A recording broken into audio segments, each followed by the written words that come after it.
Bu video nasıl doğdu? Şimdi burada, bak şimdi bu videoda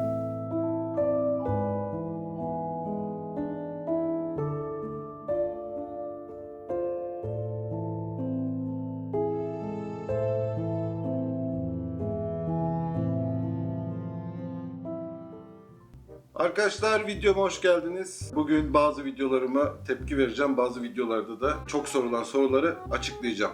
Biraz seste teknik bir aksaklık olmuş olabilir. Bunun için özür dileriz. Şimdi videoya geçelim. Evet.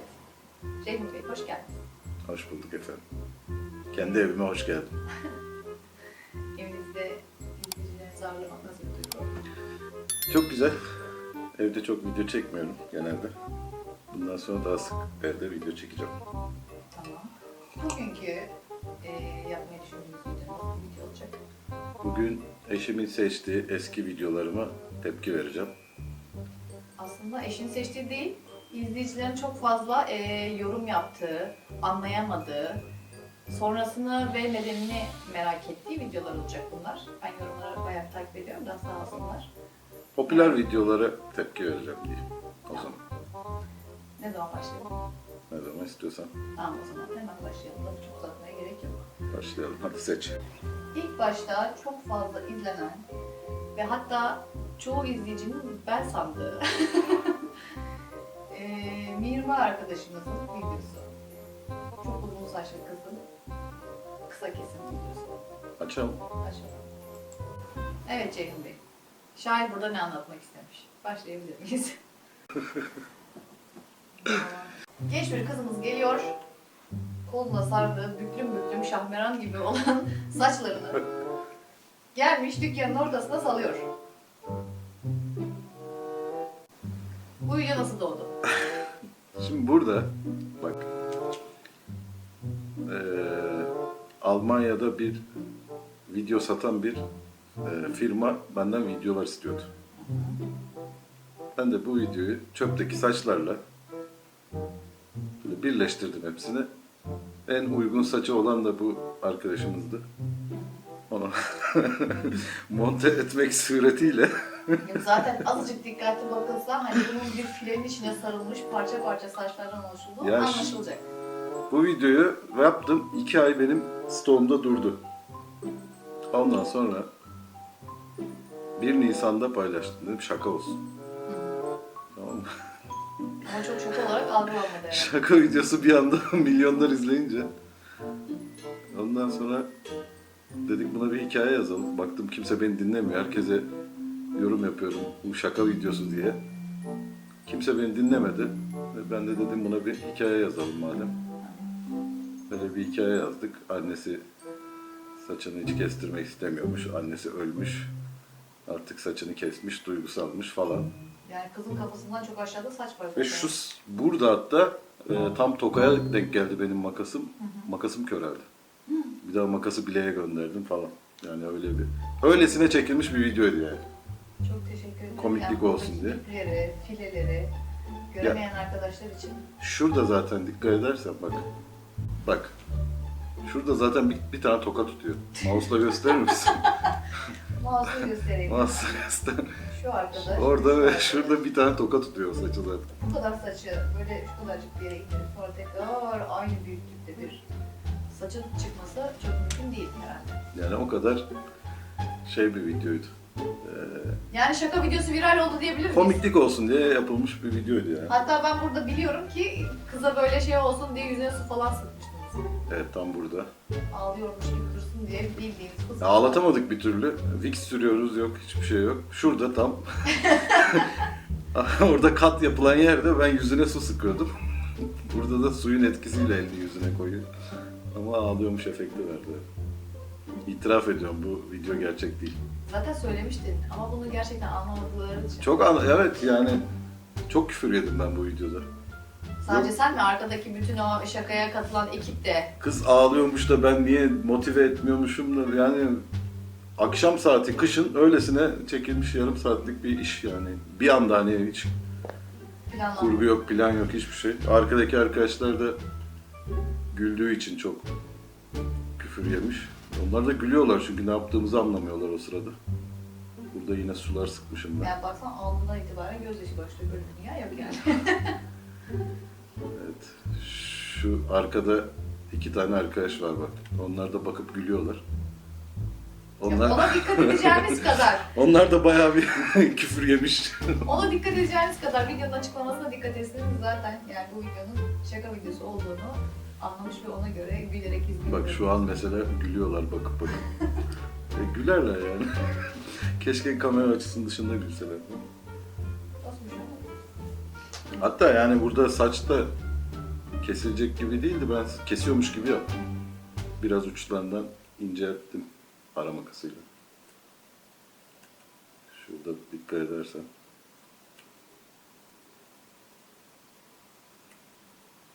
Arkadaşlar bu kız ben değilim. Lütfen Bak. ben sanmayın. Şurada biraz ucundan kırıklarını alıyorum yani öyle bir model de yok.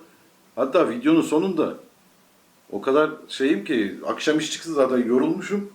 Fön bile çekmiyorum saça. Bak kesiyormuş gibi yapıyorum yani. Diyorlar ki daha iyi şekillendirebilirdiniz. Ya ne şekillendirmesi? Köpüğü sürdüm. Video bitsin diye uğraşıyorum ben bir yanda. Böyle kabarttık işte. Çünkü daha kolay. Bu kızın saçı çok zor olduğu için fön çekmesi çok uzun sürerdi. Evet bayağı kalın telli ve çok saçı var. İşte böyle kabarttık.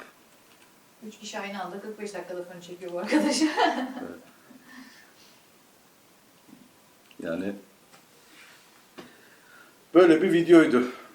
Teşekkür ederiz yorumlarınız için. Umarım Çok yeterince teşekkür. açıklık getirmiştir. Ondan sonra Evet, bu videoyu da izlemeyenler yine bu videonun altına yani şu an çektiğimiz videoyu izlemeyenler yine gidip bu videonun altına siz hainsiniz, gaddarsınız, niye kızı motive etmeniz diye yorumlar yapacaklar. devam edebiliriz. Yapacak bir şey yok. Ben kendimi açıklamaya çalıştım. Evet, bir diğer merak edilen konu. Evet. 9.2 milyon izlenmiş, bir yıl önce attığım bir video. Altında bunu çok fazla, o saçı niye o kadar kestin, o saçı niye kimseye bağışlamadın, o saçı niye o şekilde yere attın, niye bu kadar kestin diye bir sürü yorum var. Bu videoda bakalım. Şimdi bu videoda bak Bu video gerçek bir video. Şaka bu videosu gerçek değil. bir video. Şöyle bir durum var bak. Kızın şimdi hareketine bak saçı açtıktan sonra. Bak burada istiyor saçını zaten. Kendisi karar vermiş. Ben diyor saçımı burada kestirmek istiyorum. Tamam mı? Annesiyle konuşuyoruz bu sırada. Annesi diyor çok kısa olmaz mı diyor. Şu kızın tepkisine bakalım. Olsun diyor. Yani bu saçı ben bilerek o kadar kesmişim gibi algılamayın. Kendi istekleri bu.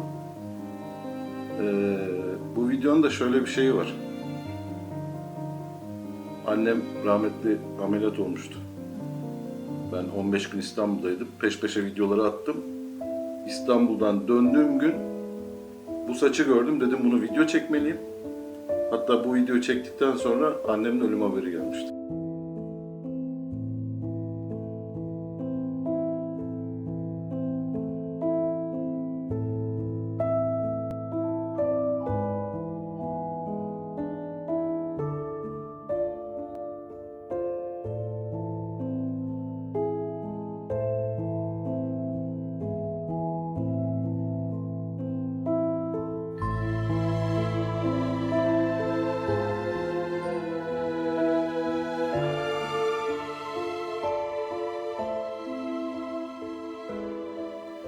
Direkt bu videoyu çektim. O gün kafam çok şeydi, yerinde değildi. Bu videoyu çektim, İstanbul'a gittim cenaze için.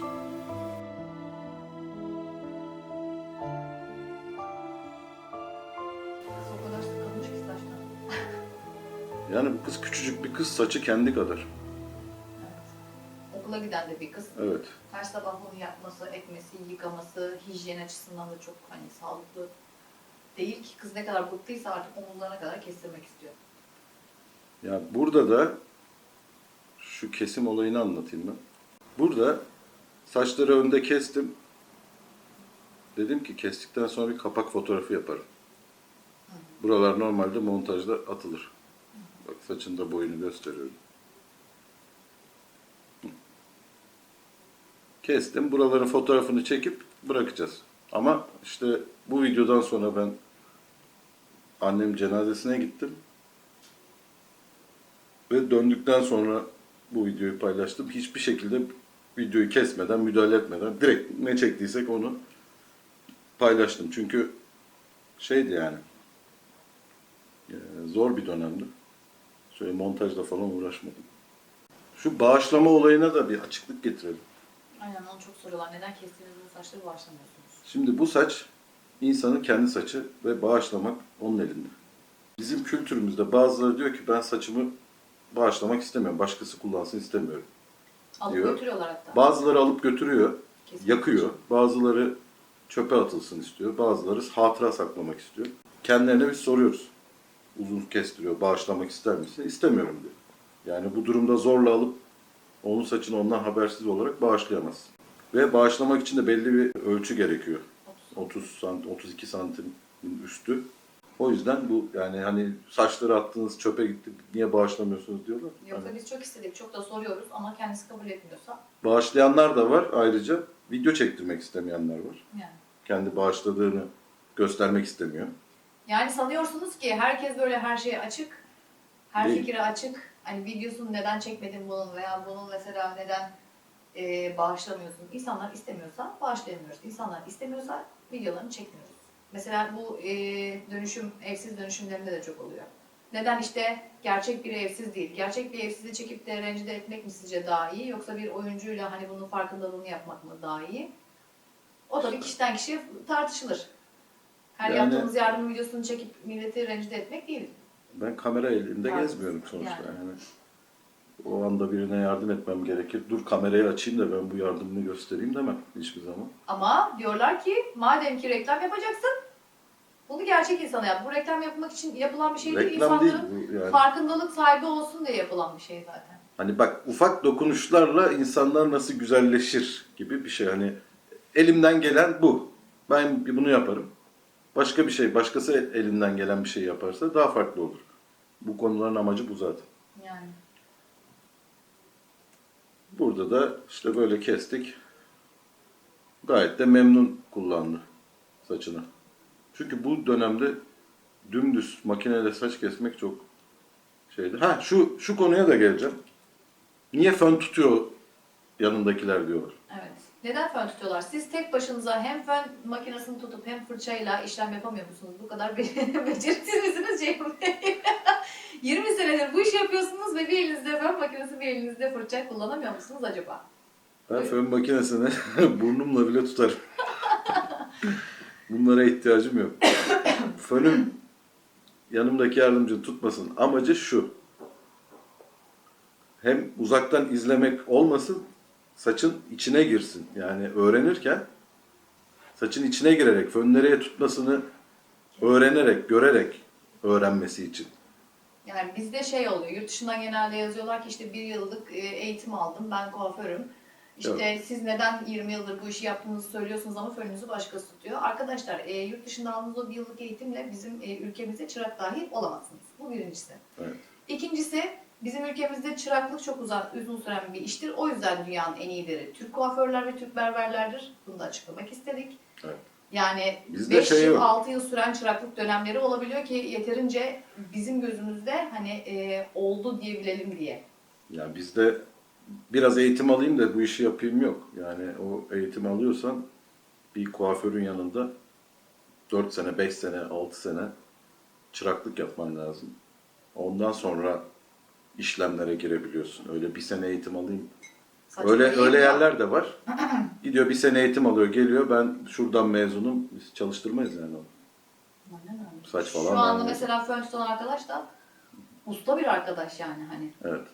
Ya bazı zamanlarda da işi daha hızlı yapmak için birbirimize fön tuttuğumuz oluyor. Ki öyle ustalık kolay olan bir şey değil bizim ülkemizde. Evet yani usta demek herkes kendine usta der ama usta olmak başka bir şey.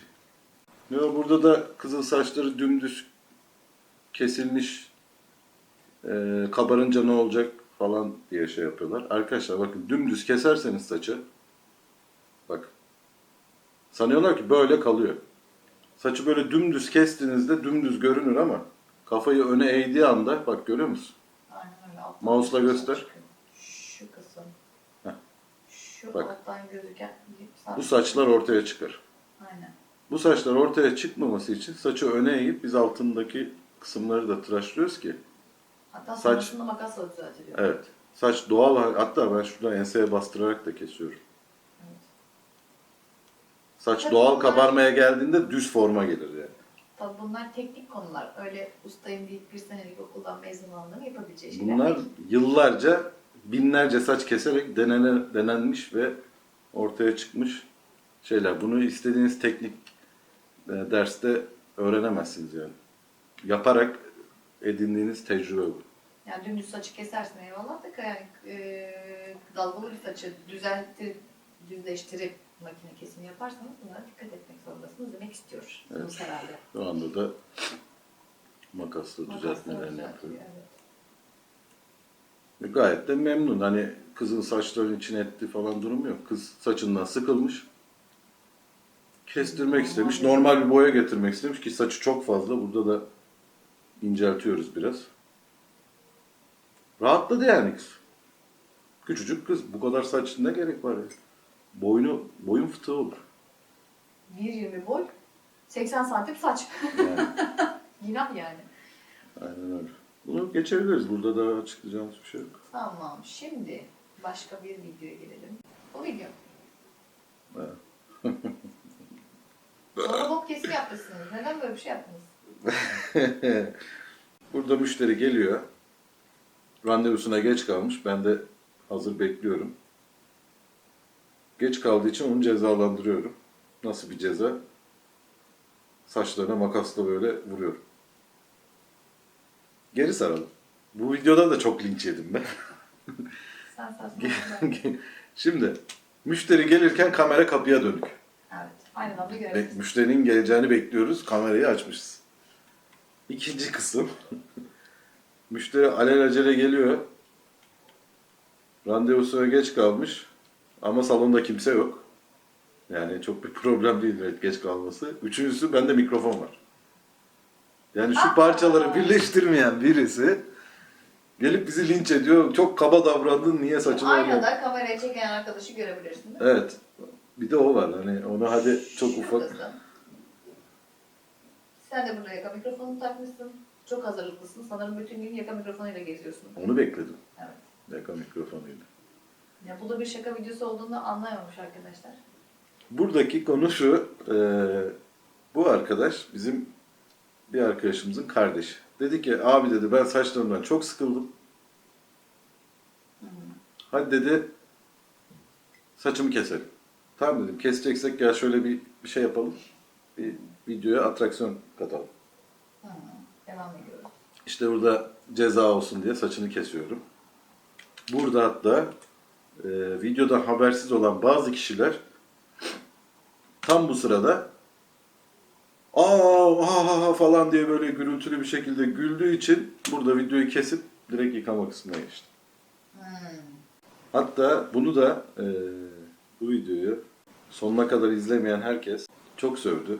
1000 kere dedim ki şu videoyu sonuna kadar izleyin. Şimdi buradan bekleyelim. Bak burada biz şey yapıyoruz. Ne yapayım diye bir bakışı var. Hani devam edeyim mi diye ağlamaya, üzülmeye. Fön bile çekmedim yani burada. Video bitsin diye. Göya sinirliyim müşteriye. Hala da böyle saçlarını savuruyorum falan. Kaçırdıkları nokta şurası aslında bak. Evet, buraya bir çiçek yanı koyunca arkadaşlar herhalde şey sanmış. Videodan çıktılar Video veya sanmış. başka video. Evet. Ama Asıl burada olay rüya görmüş. Yani randevusunu beklerken uyuyakalmış.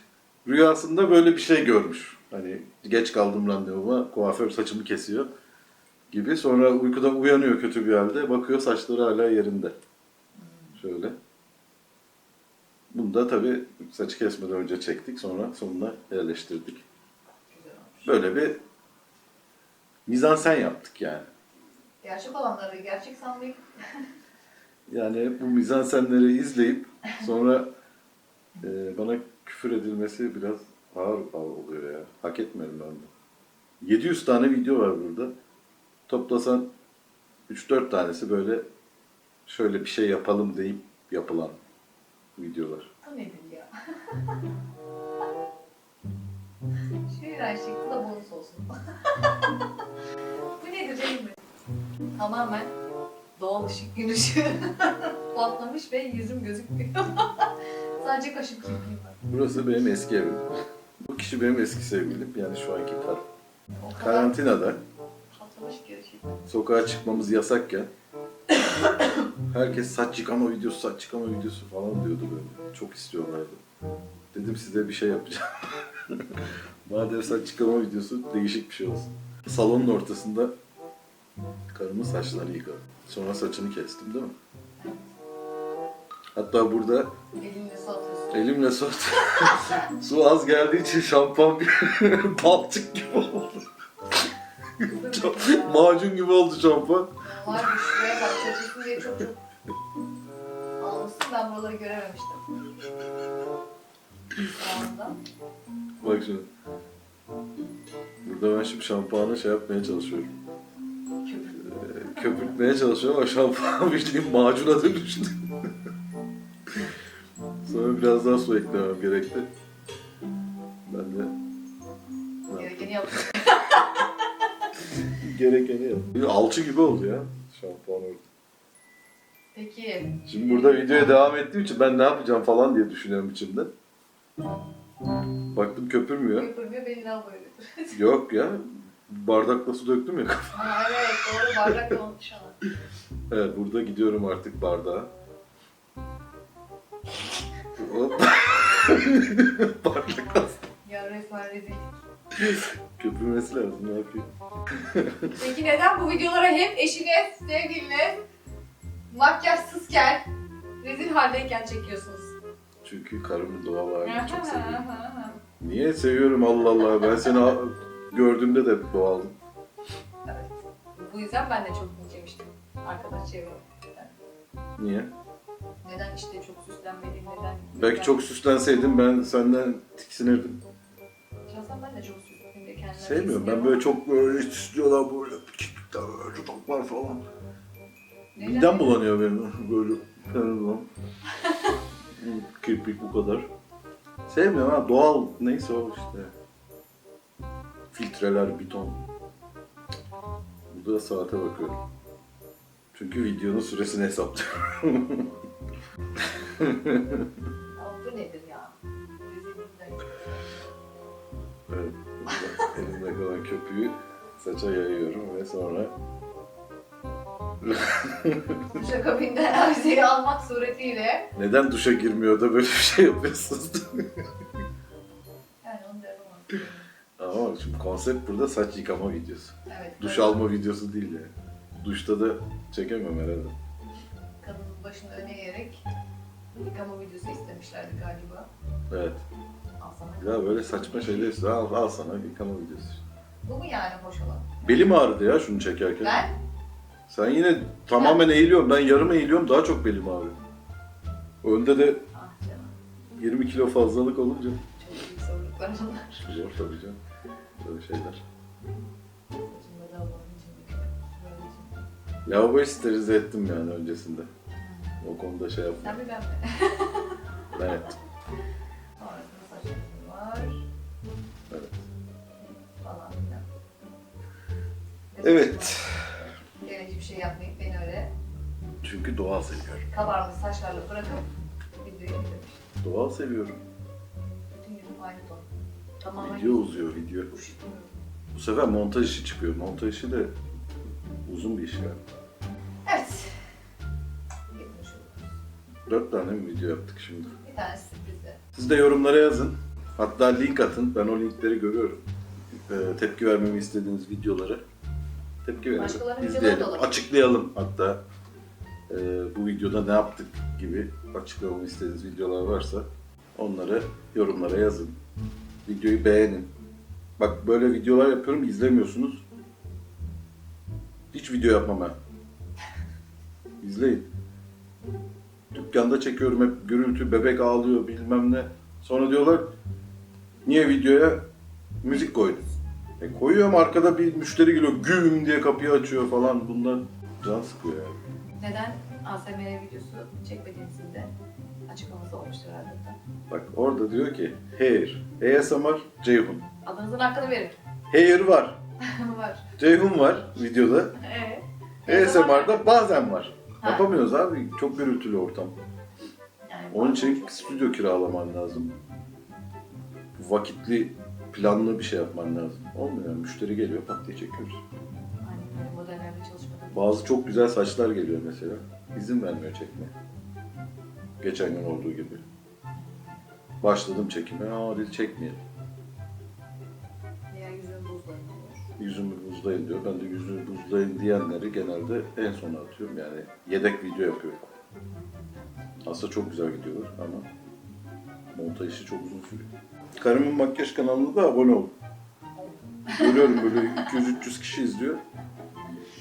Olsun, sorun yok. Ben sıkıntıyı biliyorum. Ben genelde müzikle video yaptığım için neden müzikle video yaptığımı da açıklayacağım. Bir gün size Çok konuşuyor çünkü normal bir altyazı video yazmak çekeceğim. istemiyor. Altyazısını da geçtim. Bence sıkılırlar konuşmamdan. Yeter. Hem çok gerizeyim hem de hızlı konuşuyor. İşte Gerek ne- yok yani. Anladınız neden konuşmalı video yapmadım. Gerek yok yani. O yüzden müzik atıyorum yeter. Evet arkadaşlar, kanala abone olun, videoyu beğenin. Bu video 1000 tane beğeni bekliyorum inşallah. Büyük oynadım bu sefer. Çünkü bu videolar izlenmiyor biliyorsun. Ama yorumlara belirtin. Şu videoları tepki ver, bu videoları açıkla diye. Böyle ara sıra bu videoları da yapacağız. Güzel izlerseniz, beğenirseniz. İsterseniz haftada bir böyle bir şey yapabiliriz. Yani evet. Diğerlerini. Tamamen sizin istemenizle alakalı. Onu da biz like'la anlıyoruz. Aynen öyle. Arrivederci. Gençlik. Görüşürüz. Kendinize iyi bakın. Hoşça kalın. Abone olun.